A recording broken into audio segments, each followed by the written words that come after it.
पठन्ति ते भूरिदा जनाः। हे श्याम सुंदर, तुम्हारी कथा अमृत के समान है। जिनका जीवन संतप्त है संसार से, वो यदि तुम्हारी कथा का आस्वादन कर लेते हैं तो परम आनंदित हो जाते हैं, परम सुखी हो जाते हैं। सुनने में बड़ी अद्भुत लगती है तुम्हारी कथा। अरे भैया, हम तो कहेंगे इस संसार में सबसे बड़ा दानी यदि कोई है तो व्यास मंच पर बैठा हुआ वक्ता। भागवत के 18,000 श्लोकों में वक्ता की प्रशंसा केवल एक ही बार हुई है, और वो करिए गोपियों ने। बाकी सब जगह श्रोताओं की प्रशंसा, भक्तों की प्रशंसा, संतों की प्रशंसा, वैष्णवों की प्रशंसा, वक्ताओं की प्रशंसा केवल एक ही बार हुई है पूरी भागवत में, और वो गोपियों ने की है। क्या कहती हैं गोपियां? बोले कि भैया सबसे बड़े दानी तो ये वक्ता हैं। क्यों? बोले परब्रह्म परमात्मा को शब्द की पुड़िया में बांध करके श्रोताओं को दे देते हैं। उस परब्रह्म को, उस जगदीश को शब्द की पुड़िया में बांध करके दे देते हैं। इनसे बड़ा कोई दानी नहीं है। कभी कभी ये बात कह के बड़ी खुशी होती है, लेकिन गोपी गीत के बाद एक गीत आता है, उसका नाम है भ्रमर गीत। भ्रमर गीत में सबसे ज्यादा गालियां भी गोपियों ने वक्ताओं को ही दी हैं। गोपियां कहती हैं, कन्हैया ये जो हमारी दुर्दशा हो रही है ना तुम्हारी याद में, इसमें तुम्हारा दोष नहीं है, तुम्हारी कथा गाने वाले वक्ताओं का है। इन लोगों ने मीठी मीठी चुपड़ी बातें बता बता करके हमको तुम्हारा प्रियतम बना दिया, तुम्हारे प्रेम में हमको विभोर कर दिया, और अब हम यहां तड़प रही हैं। हमें तो लगता है कि तुमने इन वक्ताओं को घूस दे रखी है कि तुम मेरी सुंदर कथाएं सुना करके सबको बावला कर दो, इसके बदले में तुमको वैकुंठ दे दूंगा। ऐसा गोपियां कहती हैं। परंतु एक वैष्णव इस श्लोक का क्या अर्थ निकालते हैं? तब कथामृतम तप्त जीवनम। हे कन्हैया, एक तो अर्थ है कि तुम्हारी कथा तपे हुए जीवन को आनंद कर देती है, परंतु एक भाव एक संत कह रहे थे, बोले भैया जिसने इस कथा को सुना उसका जीवन तप गया। क्यों? पत्नी छूट गई, घर छूट गया, व्यापार छूट गया, फैक्ट्री छूट गई, सब छोड़ छाड़ करके महाराज कहां चले गए? बोले वृंदावन में भजन कर रहे हैं, नाक से सिर तक तिलक लगा करके, और महाराज ना तन की सुध, ना वस्त्र की सुध, ना भोजन की सुध, ना श्वास की सुध, ना जल की सुध, बस राधे कृष्ण राधे कृष्ण राधे कृष्ण। कन्हैया ये तुम्हारी कथा की करामात है। भला भला जीवन जी रहा था बेचारा, बढ़िया पैसा आदि कमा रहा था, घर परिवार चला रहा था, लेकिन आपकी कथा सुनते ही सब छोड़ छाड़ करके वृंदावन चला गया। तप्त जीवनम, जीवन तपमय हो गया। पर एक बात बताएं बंधुओं, जब आप किसी नैष्ठिक भक्त को देखते हो और देख करके सोचते हो इतना ये कैसे जी सकता है ऐसे, ना भोजन की सुध, ना वस्त्र की सुध, ना परिवार की सुध, ना काम की सुध, बस दिन रात भजन भजन करता है, ये कैसे जीता होगा ऐसे? वास्तव में हम संसारी हैं, इसीलिए हमको लगता है कि ये कैसे जी रहा होगा। पर उसकी स्थिति वो जाने, वो ब्रह्म सुख से भी ज्यादा सुखी है। ब्रह्मा भी इतना सुखी नहीं होगा जितना सुखी वो इस वक्त घूम रहा है। उसकी सुख की गणना ब्रह्मा भी नहीं कर सकता। हम संसारी हैं, इसीलिए हमें लगता है कि ये कैसे जी रहा होगा। भक्ति की रति, भक्ति की रीत ऐसी है। मीराबाई को सब समझाते थे, तेरे को क्या कमी है मीरा, राजकुल में जन्मी, राजकुल में ब्याह हो रहा है, सब तो संपत्ति सब छोड़ छाड़ के तू क्यों ये बार बार बैरागन बनी घूमी रहती है? पर भैया ये बात पक्की तरीके से मान लीजिए, आपके मेरे चाहने से हम भक्त नहीं बन सकते। ठाकुर जी हमसे प्रेम करते हैं तभी हम भक्त बन पाते हैं। मीराबाई चाह करके एक राजकुल में जन्म लेकर के सारे उपभोग हैं उनके पास, मीराबाई के पास कोई कमी नहीं है, फिर भी गिरधर नागर को क्यों बचती है? क्योंकि गिरधर नागर उससे प्रेम करते हैं।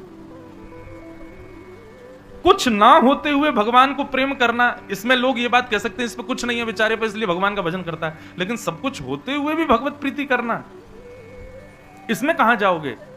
तो भैया सीधी बात यही है, चाहे सब संपत्ति युक्त हो चाहे विपत्ति युक्त हो, कृष्ण प्रीति आपके बस की बात नहीं है, ये तो ठाकुर जी की कृपा है, आपकी बस की बात नहीं। कल हम आ गया देखो विषय, कल हम चर्चा कर रहे थे किनकी?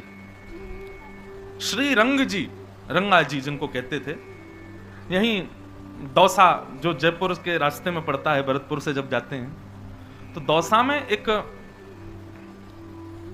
सरावगी हुए जैन व्यापारी, उनका नाम था श्री रंगा जी। उनका नाम तो वैसे श्री रंग जी था, पर रंगा जी कहकर के लोग बुलाते थे। तो रंग जी जो थे वो व्यापारी थे, उनकी दुकान में एक सेवक काम करता था। तो जो उनकी दुकान में लड़का काम करता था वो इतना पापी था, इतना दुराचारी था, जितना वेतन मिलता था उसको वो सब केवल व्यसन करने में, वैश्यागमन करने में, उल्टे सीधे काम करने में, अपनी इंद्रिय उपभोग करने में ही खर्च कर देता था, जिसका परिणाम ये हुआ कि उसकी जब मृत्यु हुई तो उसको नरक मिला। और नरक में भी साधारण नरक नहीं मिला, नरक में भी उसके पापों की जब लिस्ट यमराज ने देखी तो नरक में आने वाले पापियों का सरदार उसको बना दिया। वो तेरे भैया पाप इतने, तू तो इनको सरदार बनो रे, सरदार बना दिया। उसने कहा यमराज जी से मुझे क्या करना है? बोले यमलोक में पापियों को पकड़ के लाते हैं, तो कहां से कब किसको लाना है ये निर्देश तुम ही दोगे, तुमको संकेत मिला करेगा और तुम दूतों को भेजा करना, ठीक है? कभी कहीं से पापी उठवावे, कभी कहीं से। एक बार उसके पास में संकेत आया, बोले दौसा से एक पापी को लेके आना है। जैसे उसने दौसा नाम सुना, बोले अरे दौसा तो मेरी जन्मभूमि है, यहां मैं किसी दूत को नहीं भेजूंगा, यहां तो मैं ही जाऊंगा, अपने परिवार को देखे आऊंगा, और जिन सेठ जी ने मुझे धन देकर के मेरे सारे व्यसन पूरे किए उनको भी देखे आऊंगा। तो वो पापी दौसा खुद आया एक पापी को लेने। उसने सोचा अभी समय है, उसकी मृत्यु 3:30 बजे होनी है, अभी तो 2 ही बजे हैं, तब तक क्या करें? बोले चलो सेठ जी को थोड़ा समझाए आते हैं। और वो सेठ जी के पास गया तो दुकान में कभी कोई वस्तु गिर जाए, कभी कुछ गिरे, तो उन्होंने कहा ये हो क्या रहा है? इतने में ही वो प्रकट हो गया। प्रकट हो तो सेठ जी बोले अरे भाई तेरी तो मृत्यु हो गई, तू कहां से आ गया? बोले रंग जी मैं तो आपको धन्यवाद देने आया, आपने मुझे बहुत वेतन दिया, मैंने आपका नमक खाया, परंतु आपके द्वारा मिले हुए धन से मैंने सारे गलत काम ही किए, और उसका परिणाम यह कि मृत्यु के बाद में मुझे नरक मिला। रंग जी बोले भैया हमने तो तेरे नाम के नीचे स्वर्गीय लिखवाया था, हमें नहीं पता तू नरकीय बना है। बोले नरक तो मिला, लेकिन नरक में भी यमराज जी ने मुझे पापियों का सरदार बना दिया है, मैं इतना बड़ा पापी निकला। बोले भैया अच्छा, और? बोले और कुछ नहीं, मैं तो बस आपको थोड़ा समझाने आया हूं। क्या समझाने आए हो? बोले मुझे सब पता है कि आप भी कभी कभी घपला करते हो अपने व्यापार में, आप भी कभी कभी जो है लोगों को मूर्ख बनाते हो। बोले हाँ भैया अब तुम तो जानते हो व्यापार में करना पड़ता। बोले नहीं, इतना सा भी पाप आपने यदि किया रंग जी, तो फिर सोच लेना आपको भी नरक आना पड़ेगा, और वहां मेरे हाथ से ही सोटे खाने पड़ेंगे। और तब आप यदि कहोगे कि अरे तू तो मेरी दुकान का नौकर था, मुझे मत मारे, तो मैं सुनूंगा नहीं फिर आपकी, क्योंकि यहां आप बड़े थे, मैं छोटा था, नरक में मैं बड़ा हूं, आपसे ज्यादा पापी हूं ना, आपका स्वामी रहूंगा। तो मैं तो केवल आपको समझाने आया हूं कि भैया नरक मत आना, बहुत गंदी जगह है, और नरक से यदि बचना है तो सुधर जाइए। जब ये प्रसंग में पढ़ रहा था ना बंधुओं, तो मन में एक आनंद सा प्रकट हुआ कि मतलब मानो श्री रंग जी को बचाना था, इसलिए ठाकुर जी ने सारी लीला की। नहीं तो रंग जी वही घपले की तरह अपना पूरा व्यापार करते रहते और एक दिन खुद भी नरक चले जाते। लेकिन ठाकुर जी कभी कभी किसी किसी को सांकेतिक रूप से बचाते हैं, उसके बाद भी व्यक्ति नहीं बचता तो ये उसकी जिम्मेवारी है। परंतु बंधुओं देखो, सांकेतिक रूप से किसी किसी को नहीं, सबको बचाते हैं ठाकुर जी। भरतपुर में कुछ हो गया, आप सबको पता चला कि भाई ऐसा ऐसा हो गया, तो एक प्रकार से आप सब सावधान हो जाते, वाले हम सावधान रहे, हमको ऐसा नहीं करना है। जब किसी की मृत्यु होती है ना बंधुओं, तब हम सबको संकेत मिलता है। इसने बढ़िया घर बनाए, खूब धन कमाया, खूब व्यापार किया, खूब गाड़ियां खरीदी, सब कुछ किया इसने जीवन में, लेकिन आज इसकी गति देखो, 4 लोगों के कंधे पर चढ़ करके जा रहा है।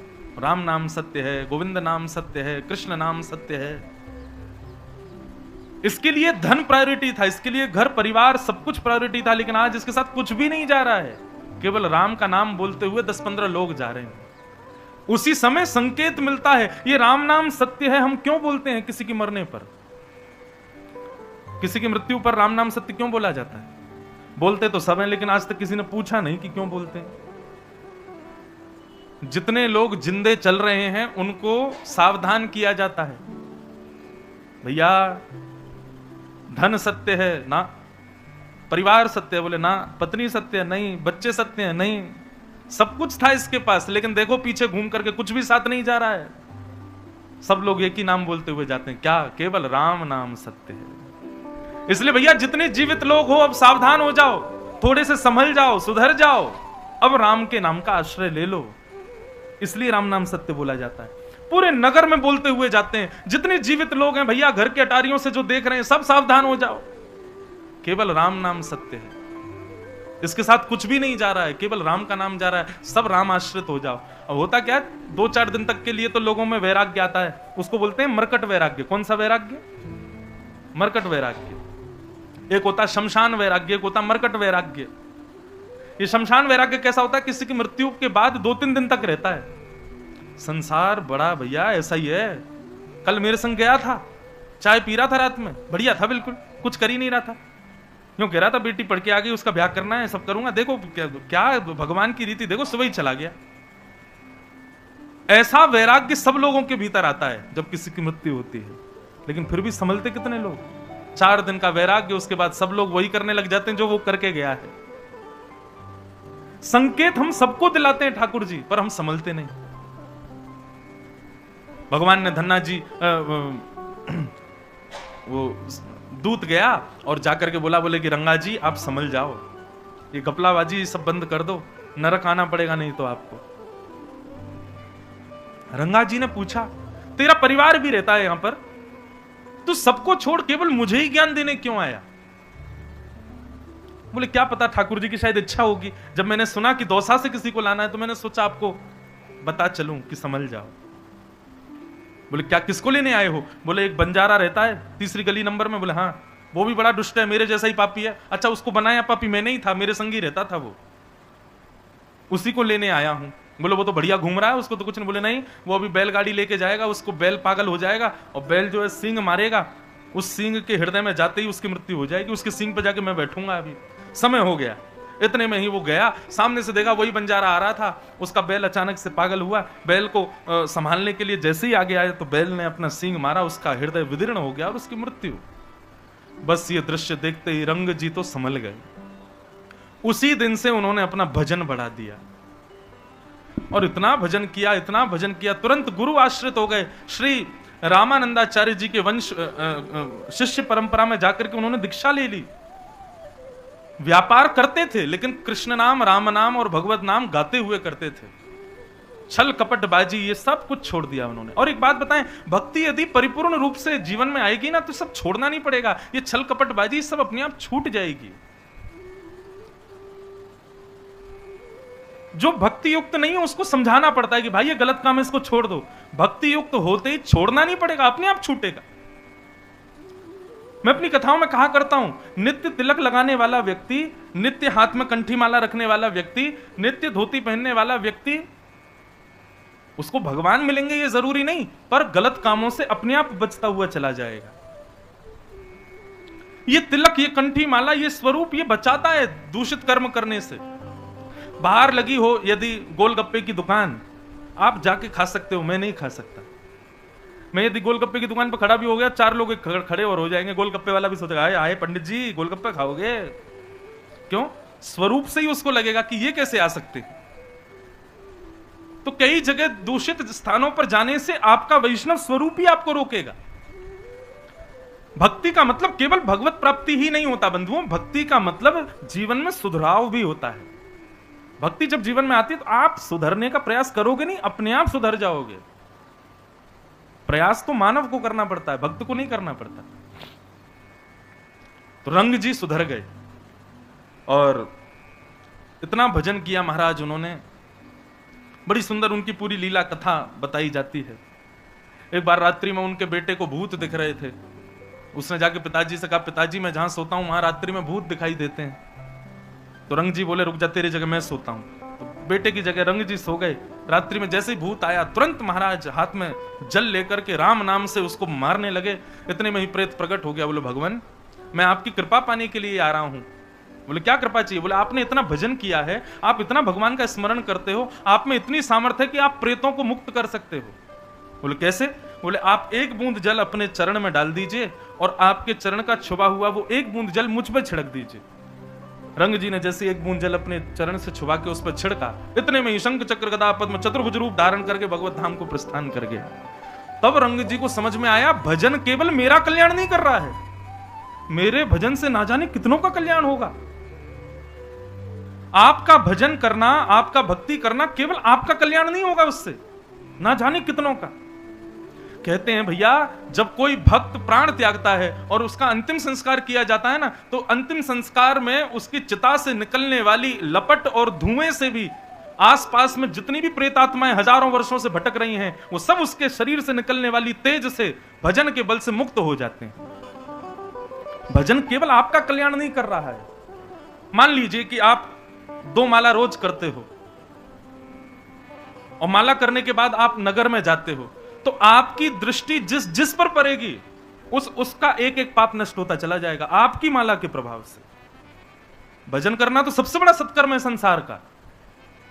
हम क्यों कहते हैं कि भाई संतों को प्रणाम करो, संत एक बार हमारे घर आ जाएं, संतों की दृष्टि हम पर पड़ जाए? क्यों? क्योंकि उनका भजन इतना है, उनकी दृष्टि मात्र से हमारा कल्याण हो जाने वाला है। इसलिए जो लोग आजकल प्रामाण्यवादी लोग हैं ना, वो लोग कहते हैं कि अरे आप दुनिया के लोगों को कहते हो भजन करो, अरे कर्म करने का उपदेश किया करो। मैंने कहा भाई अभी इस फिलॉसफी को तुम जान नहीं पाओगे। भजन का मतलब केवल भगवत प्राप्ति नहीं है, भगवत प्राप्ति तो मुख्य उद्देश्य है ही। मेरे पूज्य नाना जी पंडित श्री कृष्णलाल शास्त्री जी, वो भी भागवत के वक्ता थे, इतनी सुंदर बात कहते थे।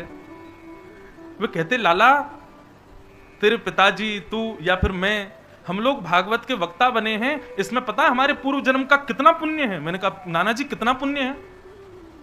बोले लाला, श्री सूरदास जी, मीराबाई, तुलसीदास, रैदास, ये सब भक्त, ये कभी राह पे चल रहे होंगे और उसी राह से पूर्व जन्म में मैं, तू, हम लोग भी साधारण मानव की तरह घूमते हुए जा रहे होंगे, और तभी सूरदास, तुलसीदास, मीराबाई जैसे भक्तों ने हमको एक बार देख लिया होगा। उनकी एक बार दृष्टि का यह प्रभाव हुआ कि अगले जन्म यानी कि इस जन्म में हम वक्ता बन करके आए। हम पर ठाकुर जी की इतनी कृपा है कि हम उनकी कथा सुना पा रहे हैं। केवल इतना पुण्य है कि एक भक्त ने हमको पूर्व जन्म में देखा और उसका परिणाम यह हुआ कि इस जन्म में हम भगवत वाणी सुना पा रहे हैं। तो नाना जी ने यह बात मुझे बताई तो मेरे रोए रोए खड़े हो गए। बोले कि उनकी चरण सेवा तो बहुत दूर की बात है, उनकी सेवा, उनकी चरण सेवा, उनका सत्संग हमने नहीं सुना होगा, बस राह चलते ऐसे ही गलती से उनकी दृष्टि हम पर पड़ गई होगी, उसका परिणाम है ये। सोचो, आप सब भी यहां बैठ के कथा सुन रहे हैं, मतलब आप सब पर भी आपके पूर्व जन्मों में कभी ना कभी किसी भक्त ने कृपा की होगी, कभी देख लिया होगा, कभी हाथ फेर दिया होगा, अपना प्रसाद दे दिया होगा, कुछ ना कुछ तो कृपा हुई है। उसी का परिणाम है कि हम आप सब श्रोता और हम वक्ता बन के यहां बैठे हैं। इसलिए भैया भजन करना प्रारंभ करो, ठाकुर जी का नाम गुणगान करना प्रारंभ करो। क्यों? उससे केवल आपका नहीं, आप जिसको देखोगे उसका कल्याण होगा, उस पर कृपा होगी। सत्संग का मतलब केवल प्रवचन सुनना नहीं होता, सत्संग का मतलब जो भजन करे हम उसके संग रहें, उसका प्रभाव हम पर पड़ेगा। तो श्री रंग जी ने जब ये देखा तो देख करके बड़े आनंदित हो गए। बोले जय हो भैया, हमारे भजन से इतना कल्याण हो रहा है प्रेतों का। इस प्रकार रंग जी का चरित्र सुनाया गया। तो ये मैंने चरित्र क्यों सुनाया कि भैया 2-3 बातें इससे प्रमुख हैं। पहली बात, भगवान कई बार दूसरों के साथ ऐसी लीला करते हैं, हमको वो दिख जाती है, मानो ठाकुर जी हमको सावधान करना चाह रहे हैं। दूसरी बात ये समझ में आई कि जो भगवत भजन हमारे मन में प्रकट हुआ, ये हमारे आपके चाहने से नहीं हुआ है, ठाकुर जी के चाहने से हुआ। तीसरी बात ये समझ में आई कि भगवत भजन से केवल आत्म कल्याण नहीं होता। हम जिसको देखते हैं, हम तिलक लगा के घूमते हैं, हमारे तिलक वाले स्वरूप को जो देखता होगा उसके ऊपर कोई ना कोई कृपा तो होती होगी। ऐसा नहीं कि हम में कोई कृपा है। ये वैष्णव तिलक जो है ना, इसको देखने से उसके हृदय में क्षण भर के लिए भगवत भाव तो प्रकट होता होगा ना, उसी से कल्याण हो जाता होगा। इसलिए वैष्णव बनो, भक्त बनो, ठाकुर जी का नाम गुणगान करो, उससे सबका कल्याण होता है, केवल आत्म कल्याण की बात नहीं है। तो भगवान ने इस प्रकार अपनी संपूर्ण ब्रज की लीला को करते हुए धामना स्वेन सदा निरस्त कुहकम सत्यम परम धीमहि, ऐसे परम सत्य को हम प्रणाम करते हैं। तो मैं निवेदन कर रहा था, भागवत का और हमारा प्रारंभ एक जैसा है, जन्म से प्रारंभ है, पर हमारा विश्राम हम सोचते हैं कि मृत्यु पर है। पर भागवत कहती है परम विश्राम तब मानो जब श्री गिरिराज जी की शरण में चले जाओ, जब श्री राधा रमण जी के शरणागत हो जाओ, जब श्री ठाकुर जी के शरणागत होता हो, तब समझना कि हाँ अब तुम्हारे लिए संसार विश्राम। पर संसार के रह नहीं पाएंगे, संसार के हो नहीं पाएंगे। संसार में फिर हमको अभिनय करना पड़ेगा केवल रहने का। नियम निभाने का, जीने का, माता पिता भाई बंधु बुआ फूफा इन सबके साथ केवल एक अभिनय सा करना पड़ेगा हमको, और वही जीवन है बंधु, अभिनय ही तो करना है। वास्तव तो केवल श्री गोपाल जी। सूरदास कहते हैं बिन गोपाल कोऊ नहीं अपनो, जासों कीरति रही हैं, मन पंछी उड़ जाई हैं, जादिन मन पंछी उड़ जाई। बिन गोपाल कोऊ नहीं अपनो, ठाकुर जी के अलावा कोई हमारा नहीं। तुम हमारे थे प्रभु जी, तुम हमारे हो, तुम हमारे ही रहोगे, ओ मेरे प्रिय। हम तुम्हारे थे प्रभु जी, हम तुम्हारे हैं, हम तुम्हारे ही रहेंगे, ओ मेरे प्रियतम। बस इतने मात्र से कल्याण हो जाना। भागवत का विश्राम है श्री हरि के चरणारविंद, हमारा भी विश्राम वहीं होना चाहिए, ठाकुर जी के चरण मिल जाएं बस। उसके बाद शरीर प्रतीक्षा करेगा अंत होने के लिए, बाकी आत्मा का अंत तो उसी दिन हो जाएगा जिस दिन ठाकुर जी मिल गए। कृष्णदास जी अष्ट सखाओं में एक हुए, वे कहते हैं सजल श्याम घन वरण लीन है, फिर चित अनत न भटक्यो, मेरो मन गिरधर छवि पे अटक्यो। कृष्णदास जी कहते हैं सजल श्याम घन वर्ण लीन है, श्याम सुंदर ने जिसका वर्ण कर लिया, आप बिहारी जी का वर्ण करो ये विशेष बात नहीं, बिहारी जी जिस दिन आपका वर्ण कर लेंगे ना, फिर चित अनत न भटक्यो, फिर कहीं भटक ही नहीं पाओगे, फिर कहीं जा ही नहीं पाओगे, फिर किसी को हो ही नहीं पाओगे। मेरो मन गिरधर छवि पे अटक्यो, फिर तो जहां देखोगे जिस भाव में रहोगे बस ठाकुर जी दिखाई देंगे, उनके अतिरिक्त और कुछ नहीं। आज सुबह कुछ वैष्णव मिलने आए थे, तब एक चर्चा जैसी वहां हुई, उस पर मैं उनके जाने के बाद अभी तक भी मैं उसी पर ही चिंतन कर रहा था। और चिंतन का विषय यह था कि महाराज जी भक्त बनने में डर लगता है, क्यों? गृहस्थ जीवन में हम भक्त बन गए और हमारा जो जीवन संगी है वो भक्त नहीं हुआ तो फिर कैसे जिएंगे हम? मतलब जुआरी के साथ रह सकते हैं, मदिरा पान करने वाले के साथ रह सकते हैं, उसके लिए हम भक्त ना बने।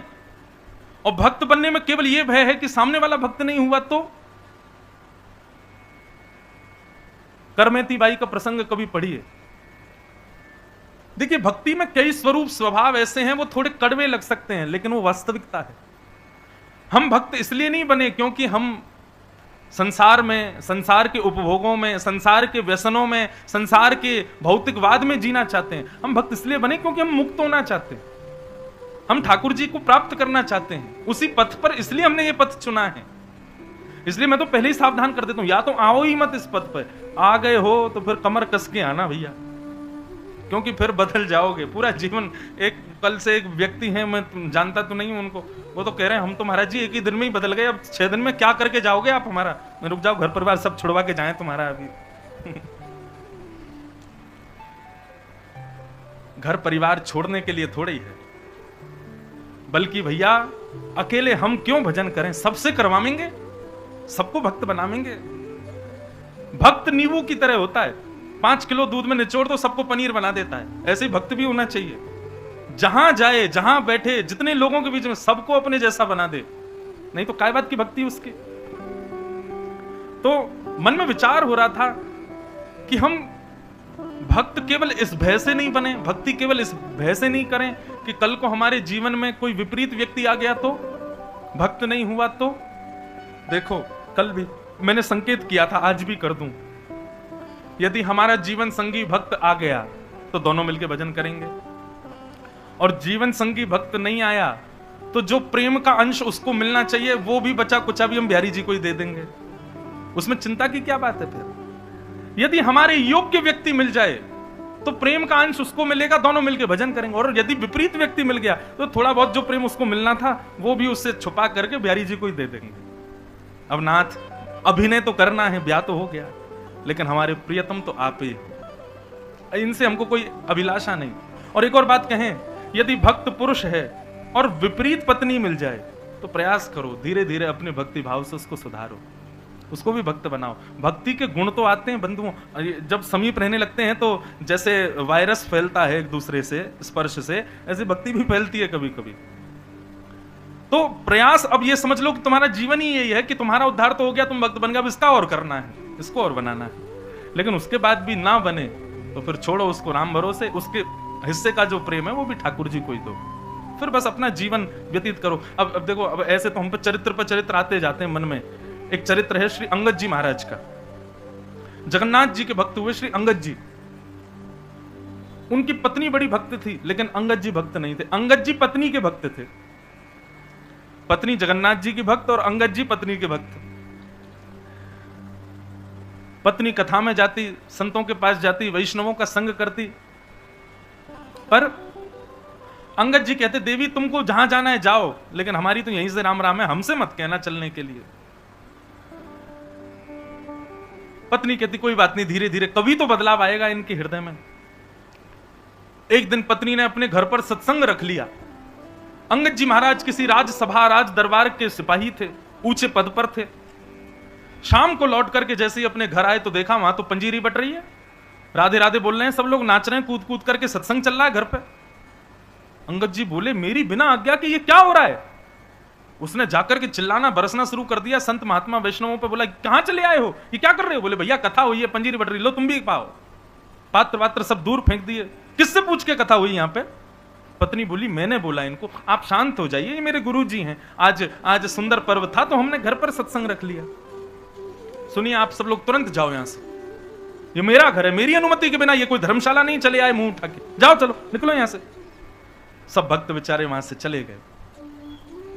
पत्नी मन में विचार करने लगी, ये कभी भजन नहीं करते, कथा नहीं सुनते, मैंने सब सहा, लेकिन मैं करती हूं उससे इनको दिक्कत क्यों?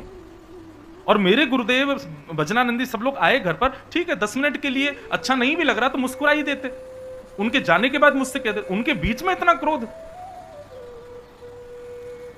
सूरदास जी की एक पंक्ति है भैया, तजोरे मन हरि विमुखन को संग, जाके संग कुमति उपजत है, पड़त भजन में भंग। तजोरे मन हरि विमुखन को संग। लेकिन कैसे? अगर मैं पति को छोड़ करके चली जाऊं तो यह भी तो उचित नहीं होगा, यह भी पाप होगा। ब्याह हुआ है, तुम्हारा पति है, तुम उसको छोड़ के चले गए। तो अंगद जी की पत्नी ने क्या किया, घूंघट कर लिया और अपने पति से जाकर के बता दिया, बोले आज के बाद मृत्यु पर्यंत मैं ना तो आपका मुख देखूंगी और ना आपको अपना मुख दिखाऊंगी। पत्नी हूं, ब्याह हुआ है मेरा, तो जो जो पत्नी के धर्म होते हैं उन सबको मैं निभाऊंगी। आपके लिए भोजन बनाऊंगी, आप आएंगे आपकी सेवा करूंगी, आपके वस्त्र आदि भी सब धोऊंगी, आपका घर भी संभालूंगी, बच्चों का भी पालन करूंगी। परंतु आज जो आपने कृत्य किया है उसको मैं क्षमा नहीं कर सकती। तो इसका दंड केवल यही है कि आज के बाद ना तो मेरा मुख आप देखोगे ना मैं आपका मुख देखूंगी। बाकी अभिनय पूरा करूंगी, रहूंगी आपके संगी, सब सेवा आदि करूंगी, लेकिन मन से अब मैं आपको त्याग चुकी हूं। ये तो और खतरनाक है। यही तो किया था महादेव ने सती के साथ। जब राम जी की परीक्षा ली तो बस इतना किया कि सती का आसन बगल की जगह सामने धर दिया। तुम मेरी मां का रूप धारण कर चुकी हो, अब मैं पत्नी नहीं मान सकता तुमको, रहो हमारे साथी, लेकिन मन से हमने आपका त्याग कर दिया। अंगद जी इतने परेशान हो गए, बोले अरे ये तो गलत हो गया, मैं तो पत्नी से बहुत प्रेम करता हूं अपनी से। खूब मनाया लेकिन नहीं मानी, चरणों में गिर जाती, बोले आपके पांव पूज रही हूं मैं कि मुझसे आप जिद मत कीजिएगा कि अपना मुख दिखाओ, मेरा ये नियम है, जो हरि का नहीं वो मेरा नहीं, बाकी ब्याह हुआ है तो मैं निभाऊंगी। अंगद जी बड़े दुखी रहने लगे। 10, 15, 20 दिन हो गए, 1-1.5 महीना हो गया। अंगद जी को ना तो भोजन अच्छा लगे, ना जल अच्छा लगे, ना घर जाना अच्छा लगे, पत्नी ने मुख ही नहीं दिखाया।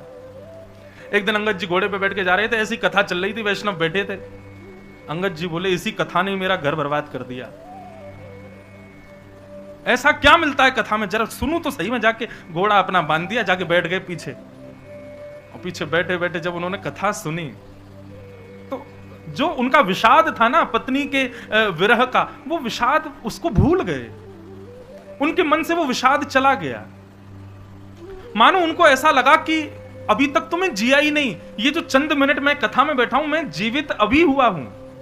उनको आज जैसी अनुभूति हुई ऐसी पहले कभी नहीं हुई थी। अंगद जी को बहुत अच्छा लगा। अंगद जी ने वहां किसी व्यक्ति से पूछा, भैया ये कथा कितने बजे शुरू होती है? बोले इतने बजे शुरू होती है। अच्छा ठीक है। अगले दिन अंगद जी समय से आ गए, समय से आकर के बैठ गए, कथा सुनी। 2-3 दिन तक बड़े भाव से कथा सुनी। उसके बाद में अंगद जी आए तो देखा ना तो श्रोता ना वक्ता। बोले किसी से पूछा, भैया यहाँ कथा हो रही थी, कहाँ हुआ? बोले कल 7 दिन हो गई कथा, विश्राम। अच्छा तो 7 ही दिन की होती है? बोले हाँ। भैया उन व्यास जी का पता दे दो जो आए थे अभी। किसी ने पता दिया तो अंगद जी उसके घर पहुंच गए। व्यास जी से जाके बोले, आपने, वैसे तो आप जैसे ही एक व्यास जी, उन्होंने मेरा घर उजाड़ दिया, लेकिन अब मुझे पता चला कि मेरी पत्नी को घर कथा से प्रीति क्यों। महाराज आपकी अगली कथा कहाँ होगी, मैं पूरी सुनना चाहता हूं। व्यास जी ने बताया तो अंगद जी वहां पहुंच गए। अब तो वहां जाकर के उन्होंने पूरी कथा जब सुनी, अब तो उनको और प्रीति हो गई। पहले दिन पीछे बैठे, बीच में आ गए, अगले दिन थोड़े और आगे आ गए। अब तो वो सबसे आगे कोने में बैठ जाएं और नेत्र बंद करके 4 घंटा पूरी कथा सुने। एक बार उसी नगर में कथा हुई जहां अंगद जी रहते थे। अंगद जी महाराज कथा सुनने के लिए गए। जैसे ही कीर्तन प्रारंभ हुआ तो भाव विभोर नेत्रों में खड़े होकर नृत्य करने लगे। वहीं पत्नी भी बैठी थी कथा में दूर। पत्नी ने भी कीर्तन सुना। कीर्तन सुनते हुए जैसे ही दृष्टि पड़ी, बोले ये नाच कौन रहा है? और जैसे ही मुखमंडल देखा, बोले अंगद जी, ये मेरे पतिदेव यहाँ नृत्य कर रहे हैं कथा में। आंखें मीड़ करके देखा, बोले कहीं कोई स्वप्न तो नहीं है, मेरे पतिदेव का कथा से कब से संबंध हो गया। उस दिन चले गए। दूसरे दिन पत्नी ने फिर गौर किया तो देखा अंगद जी तो भाव विभोर नेत्रों से सजल अश्रु बह रहे हैं, भाव से कथा सुन रहे हैं। किसी से पूछा पत्नी ने, बोले इनको जानते? बोले हाँ ये अंगद जी हैं, अरे बड़े रसिक हैं, वहां कथा में भी आए थे, उस कथा में भी आए थे। भैया ये तो हर कथा में आते हैं और बड़े भाव से कथा सुनते हैं। पत्नी बोली अब ये हरि सन्मुख हो गए हैं, बड़ी कृपा कथा की हो गई कि हमारे पति को भी अपनी ओर ले लिया। आज जैसे ही अंगद जी कथा सुन के घर लौटे तो पत्नी ने अपना घूंघट ऊपर कर रखा था। अंगद जी महाराज आते ही बोले, देवी मैं आ गया हूं, घूंघट कर लो। पत्नी बोली नहीं, अब घूंघट की जरूरत नहीं है। क्यों? बोले क्योंकि अब आप हरि सन्मुख हो गए हो, अब आपको कथा से, सत्संग से, ठाकुर जी से प्रेम हो गया है। तो आप जब परिवर्तित हो गए तो मैंने भी अपना नियम तोड़ दिया कि अब आज के बाद मैं आपसे मुख नहीं छुपाऊंगी। लीजिए, देख लीजिए मेरा मुखमंडल। अंगद जी बोले, देवी एक बात सत्य बोलूं, बुरा तो नहीं मानूंगी? बोले हाँ बोलो। बोले पहले तुम मुझे बड़ी बढ़िया लगती थी, तुम्हारे रूप को देखने में मुझे बड़ा आनंद आता था, पर जब से मैंने श्याम सुंदर के बारे में सुना, श्री जी के बारे में सुना, किशोरी जी के बारे में सुना, विश्वास मानना तुम केवल दृष्टि में सुंदर हो, वास्तविक सुंदरता तो हमारे श्यामा श्याम की है। अब तो उन्हीं को देखने की इच्छा है, अब इन नेत्रों से तुमको देखने की इच्छा नहीं हो रही, क्षमा करो मुझे। पत्नी बोली मैं वारी जाऊं आप पे, अब तो मेरा मन हो रहा है कि बस अब मैं और आप दोनों संग ही भजन करेंगे और संग ही श्यामा श्याम के दर्शन करेंगे। ऐसे श्री अंगद जी का चरित्र। आगे और भी बहुत बड़ा चरित्र है, फिर किसी दिन सुनाऊंगा। परंतु बंधुओं, ये बात उन लोगों के लिए जो भयभीत होते हैं। भक्त बनने में काय को भयभीत हो रहे हो? क्यों? कल को भक्त नहीं मिला तो, हमारा जीवन संगी भक्त नहीं हुआ तो, अरे नहीं हुआ तो उसके अंश का प्रेम भी ठाकुर जी को दे देंगे, और नहीं तो ठाकुर जी की इच्छा होगी तो उसको भी भक्त बना ही देंगे ठाकुर जी। बाकी भैया हमने तो अपने लाल जी से कह रखा है, अपने ठाकुर जी से, मैं ठाकुर जी तुम्हारी 3 समय की रोटी चलती रहे, हमारी कथा चलती रहे, यदि आप ऐसा चाहते हो तो ऐसी ही लाना, नहीं तो हमारी